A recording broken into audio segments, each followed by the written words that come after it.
آگے اللہ سبحانہ تعالیٰ فرماتے ہیں هو الذی، وہ اللہ وہ ذات ہے، جعل جس نے بنایا لکم تمہارے لیے الارض زمین کو، ذلولا تابع، فرش یعنی تمہارے آگے بچھی ہوئی ہے۔ ذلول کا لفظ ذال لام لام سے ہے، کسی چیز کا خوشی سے اپنی سرکشی چھوڑ کر مطیع ہو جانا، یہ زمین تمہارے لیے اپنے کندھے بچھائے ہوئے ہے، تمہارے آگے بچھی ہوئی ہے۔ ہم زمین کو کھودتے ہیں، اس میں بیج ڈالتے ہیں، مردوں کو ڈالتے ہیں، کچھ نہیں کہتی۔ اللہ نے زمین کو ہم انسانوں کے لیے مطیع اور فرمانبردار بنایا ہے۔ الذی جعل لکم الارض ذلولا، اگر یہ مطیع نہ ہوتی، ہم اس میں بیج ڈالتے اور وہ اس کو باہر پھینک دیتی، ہم اس میں مردے ڈالتے اور اس کو باہر پھینک دیتی، آپ سوچے کتنی مشکل ہو جاتی۔ فمشو، پس چلو، فی مناکبہا، اس کے اطراف میں، مناکبہا سے مراد اس کے راستے ہیں، چلو اس زمین کے راستے میں، یہ اتنی مطیع ہے تمہارے لیے، اتنی فرما بردار ہے تمہارے لیے، تم اس میں بنے راستوں میں جہاں جانا چاہو جا سکتے ہو۔ وَكُلُوا، اور کھاؤ، من رزقہ، اس کے رزق میں سے، تم اس زمین میں موجود رزق کو تلاش کر کے کھا سکتے ہو۔ حصول رزق کے لیے کوشش کرنا توکل کے منافع نہیں ہے۔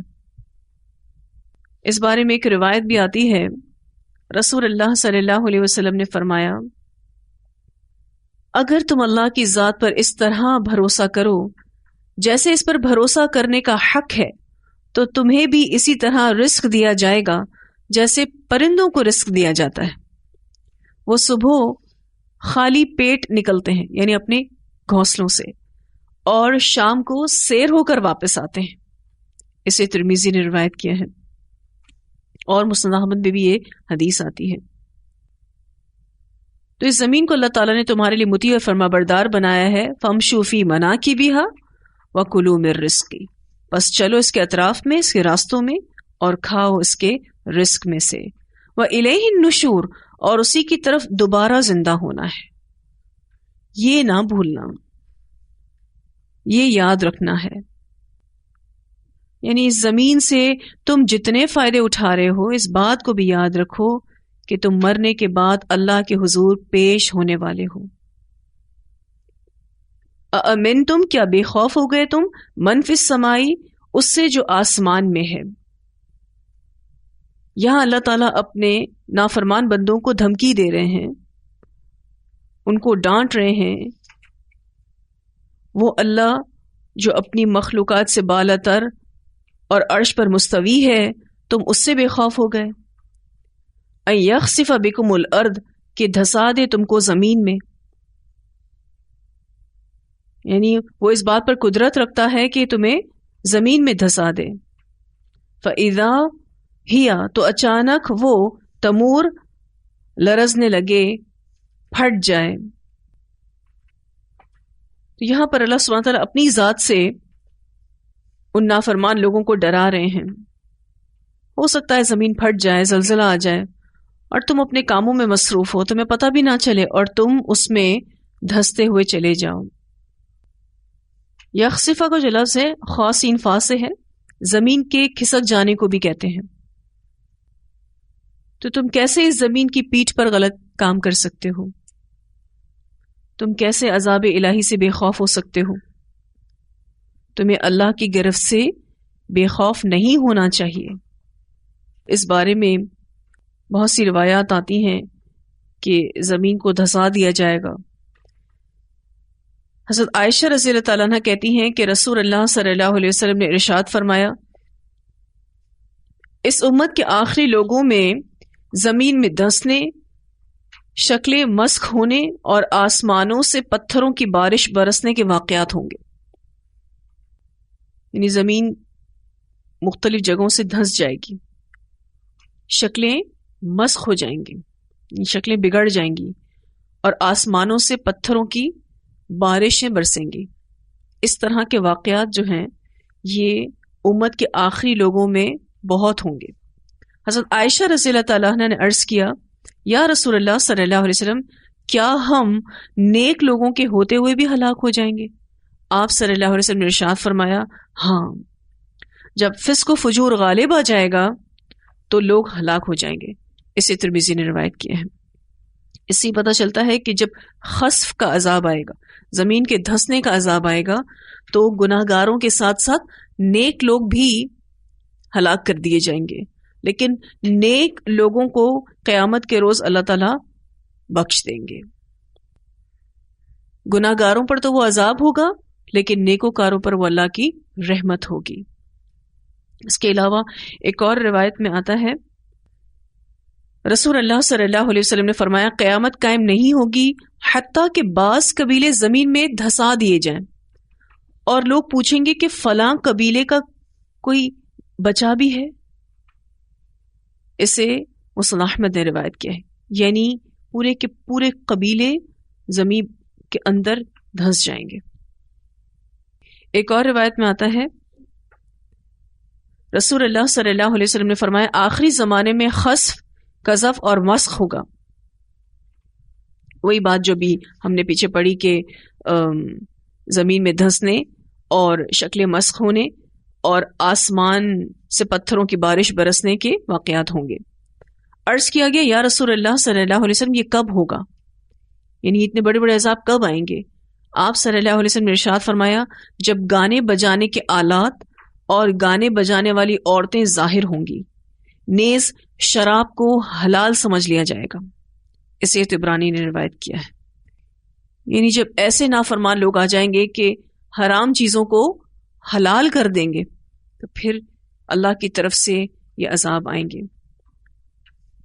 ایک اور روایت میں آتا ہے، رسول اللہ صلی اللہ علیہ وسلم نے فرمایا، اے انس، لوگ مختلف شہر بسائیں گے، اور انہی میں ایک شہر ہوگا جس کا نام بصرہ یا بصیرہ ہوگا۔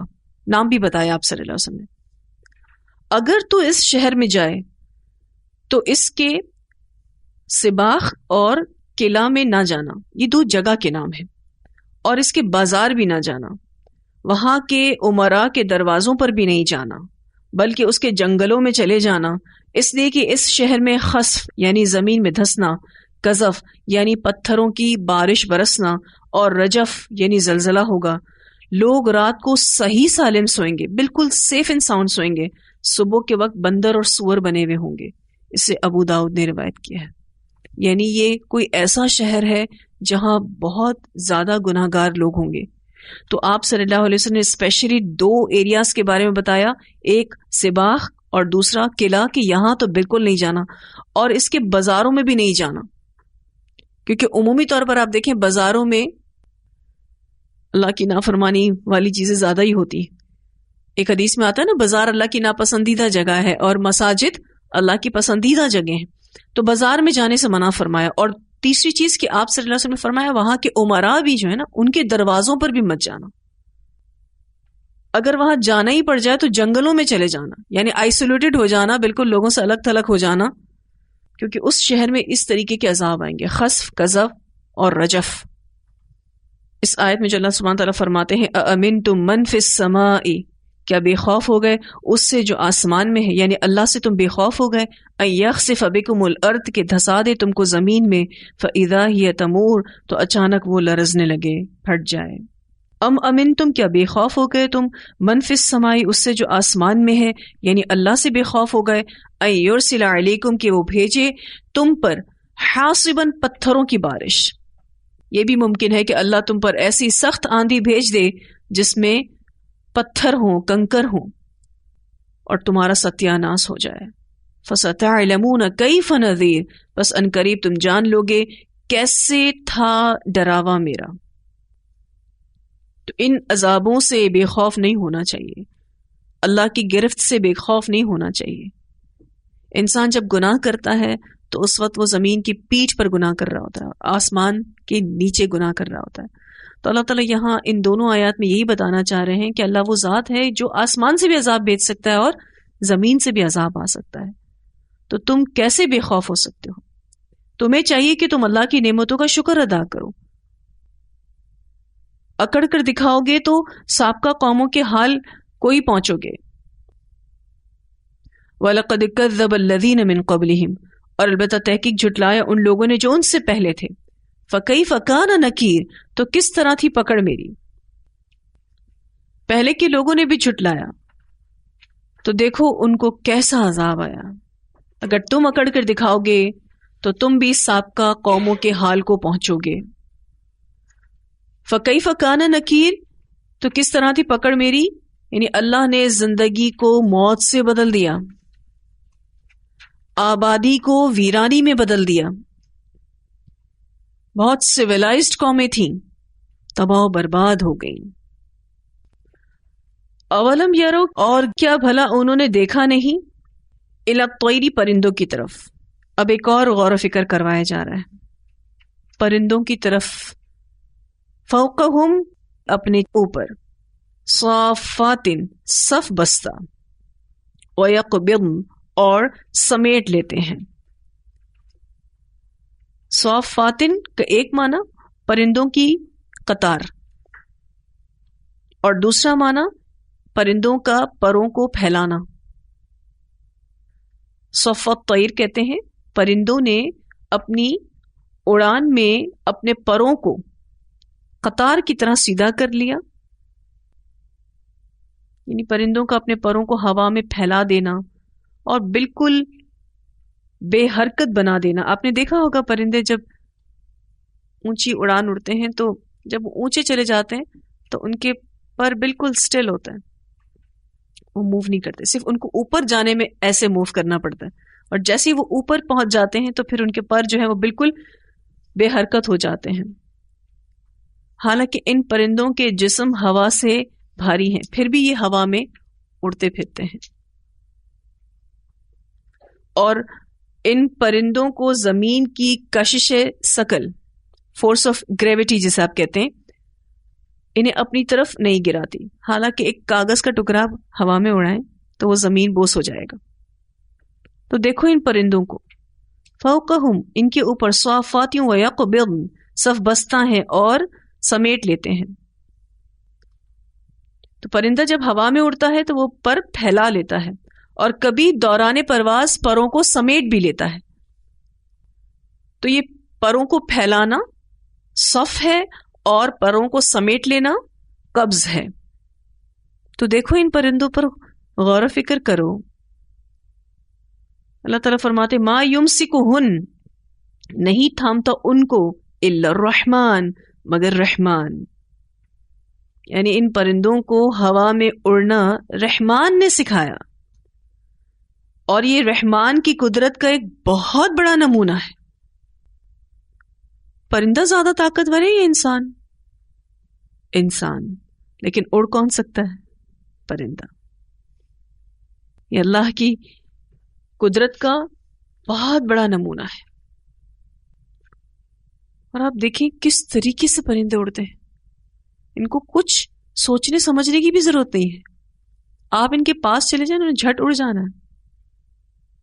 کس طریقے سے فلائی کرتے ہیں، کس طریقے سے لینڈ کرتے ہیں، کیا اللہ تعالیٰ نے ان کو آرٹ سکھایا ہے. اللہ تعالیٰ کہتے ہیں غور کرو ان پرندوں پر. وہی پرندہ جو پروں کو ہلا کر اوپر پہنچتا ہے، لیکن جیسے ہی اوپر پہنچ جاتا ہے اپنے پر کو سٹل کر دیتا ہے. اب اس کو ہلانے کی ضرورت نہیں ہے، تو پھر کون اڑا رہا ہے اس کو؟ اللہ تعالیٰ کہتے ہیں ما یمسکہن الا الرحمن، نہیں تھامتا ان کو، یعنی کوئی نہیں تھامتا ان کو سوائے رحمان کے. انہ بکل شیء بصیر، بے شک وہ ہر چیز کو دیکھنے والا ہے. آپ اللہ سبحانہ تعالیٰ کی جو اپنی مخلوق کی دیکھ بھال ہے اس کا اندازہ لگا سکتے ہیں. کتنے پرندے ہیں، ان سب پرندوں کے بارے میں اللہ تعالیٰ کہتے ہیں ان کو رحمان نے تھاما ہے. سبحان اللہ، واقعی اللہ کی بہترین معرفت ان آیات میں ہے. انہ بکل شیء بصیر، بے شک وہ ہر چیز کو دیکھنے والا ہے. وہ صرف انسانوں کو نہیں دیکھتا، وہ اپنی ہر مخلوق کو دیکھتا ہے. امن ھذا، یا کون ہے یہ، الذی جو، ہوا جند لکم، وہ لشکر ہو تمہارا، ینصرکم من دون الرحمن، جو مدد کرے تمہاری رحمان کے سوا. یہاں پر امن کے ساتھ حمزہ بھی استفہام کا ہی ہے، لیکن یہ استفہام ڈانٹ کے لیے ہے. یا کون ہے جو وہ لشکر تمہارا، یعنی کوئی ایسا لشکر نہیں جو تمہیں اللہ کے عذاب سے بچا لے. ان الکافرون نہیں ہے کافر الا فی غرور مگر دھوکے میں. کافر دھوکے میں ہیں. کافروں کی یہ باتیں انہیں دھوکے میں ڈالے ہوئے ہیں کہ اگر ہم جہنم کے عذاب سے دوچار ہوئے تو ہم دوزخ کے فرشتوں سے نمٹ لیں گے، اور یہ موت تک اس دھوکے میں پڑے رہیں گے. کیونکہ جب اللہ تعالیٰ نے یہ بتایا کہ جہنم میں اللہ نے 19 فرشتے مقرر کیے ہیں تو ان کافروں نے بڑا مذاق اڑایا، اور جہنم کے اندر مقرر فرشتوں کی تعداد ان کافروں کے لیے آزمائش بن گئی. تو وہ کہنے لگے کہ اگر ہم جہنم کے عذاب سے دوچار ہوئے تو دوزخ کے فرشتوں سے ہم نمٹ لیں گے، کوئی مسئلہ ہی نہیں. تو اللہ تعالیٰ فرماتے ہیں ان الکافرون الا فی غرور، نہیں ہے کافر مگر دھوکے میں. جہنم کے بارے میں ایک روایت میں آتا ہے رسول اللہ صلی اللہ علیہ وسلم نے فرمایا قیامت کے دن جہنم کو لایا جائے گا، اس کی 70,000 لگامیں ہوں گی، ہر لگام کے ساتھ 70,000 فرشتے ہوں گے جو اسے کھینچ رہے ہوں گے. اس کو جب کیلکولیٹ کیا گیا تو یہ 4 ارب 90 کروڑ فرشتے بنتے ہیں جو جہنم کو کھینچ کر لے کر آئیں گے. اسے مسلم نے روایت کیا ہے. اب یہ کتنی بڑی مخلوق ہے کہ جس کو کھینچنے کے لیے اتنے فرشتے چاہیے. لیکن اس جہنم میں عذاب دینے کے لیے اللہ سبحانہ تعالیٰ نے صرف 19 فرشتے مقرر کیے. وہ 19 فرشتے کیسے ہوں گے اور کافی ہوں گے؟ لیکن کفار کو یہ بات دھوکے میں ڈالے ہوئے ہے کہ ہم تو ان سے نمٹ لیں گے، ہمارے لیے کوئی مسئلہ ہی نہیں ہے، اور موت تک ان کا یہ دھوکہ چلے گا. امن ھذا الذی، یا کون ہے وہ جو یرزقکم رزق دے گا تم کو، ان امسک رزقہ، اگر تھام لیا روک لیا اس نے رزق اپنا. اگر اللہ تعالیٰ تمہارا رزق بند کر دے تو تمہیں رزق کون دے گا؟ بل لجو، بلکہ وہ اڑے ہوئے ہیں، فی عتو، سرکشی میں، ونفور، اور بھاگنے میں. لجو کہتے ہیں ضد سے جھگڑنا، اڑ جانا، کسی برے کام میں دور دراز تک چلے جانا. اب رزق تو اللہ دیتا ہے، لیکن مشرکین کہتے ہیں کہ رزق ہمیں کوئی اور دیتا ہے. تو اللہ تعالیٰ فرماتے ہیں وہ اپنی اس بات پر اڑے ہوئے ہیں، اور وہ سرکشی میں ہیں اور بھاگنے میں ہیں، یعنی حق سے سرکشی اور گریز پر اڑے ہوئے ہیں. افمن یمشی، کیا پھر جو چلتا ہے، مکبن، سر جھکا کر، علی وجہہ، اپنے چہرے پر. مراد مشرک ہے، کافر ہے، اندھی تقلید کرنے والا ہے. مکبن کہتے ہیں اوندھا منہ،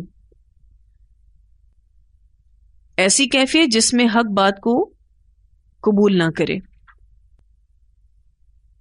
تو اللہ تعالیٰ فرماتے ہیں کیا پھر جو چلتا ہے سر جھکا کر اپنے چہرے پر، اہدیٰ، زیادہ ہدایت یافتہ ہے، امن یمشی، یا جو چلتا ہے سویاً، سیدھا، علی صراط مستقیم، سیدھے راستے پر. اب اس سیدھے راستے پر چلنے والے سے مراد مومن ہے، موحد ہے،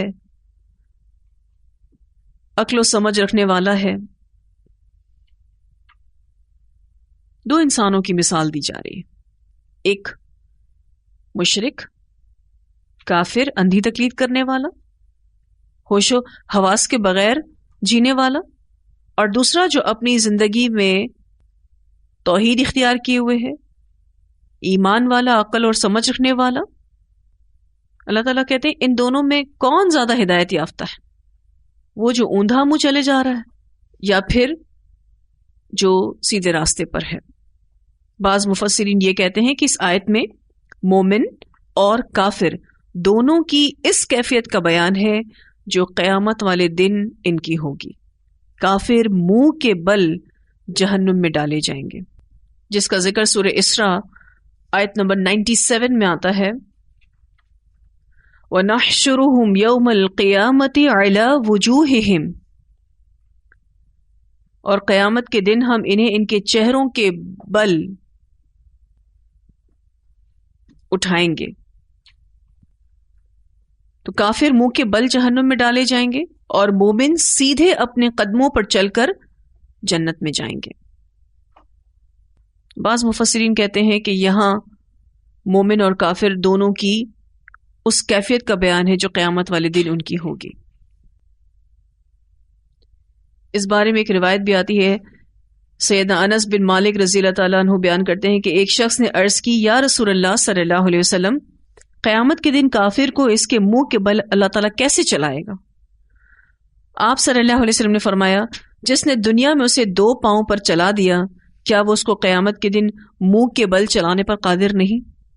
اسے بخاری نے روایت کیا ہے۔ تو اس کو اوندھے منہ ہی جہنم میں گرایا جائے گا، اور ایسا گرنا ذلت اور رسوائی کی بنا پر بھی ہوتا ہے اور زیادہ تکلیف دینے کے لیے بھی ہوتا ہے۔